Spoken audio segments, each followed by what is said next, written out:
How was it working with the wonderful actresses kaya ni na Beauty Gonzalez, Denise Laurel? Kinabahan ba kayo? Na-pressure ba kayo?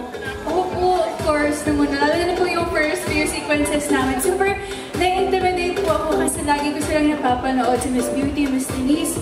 So nung nakita ko po sila, na-intimidate ako. Tapos nawala po yung kaba ko kasi they were very welcoming. Super genuine ang kindness nila. So working with them was a very good experience. And nagsaya na lang kay Xena kasi talagang ramdam na ramdam mo yung tension. Nung workshop pa lang po namin na actually script reading, talagang pinakita na nila sa amin na kumbaga mahal nila yung ginagawa nila. So mas na-inspire kami. Mas naging madali yung trabaho po sa amin. Makakasama rin po namin dyan si Miss Beauty Gonzalez, Sir Dominic Ochoa, Miss Denise Laurel, Sir Kimpy De Leon, Miss Aya Laurel, Miss Jean Sabarit, at marami pang iba. Directed by Direk Jerry Silening.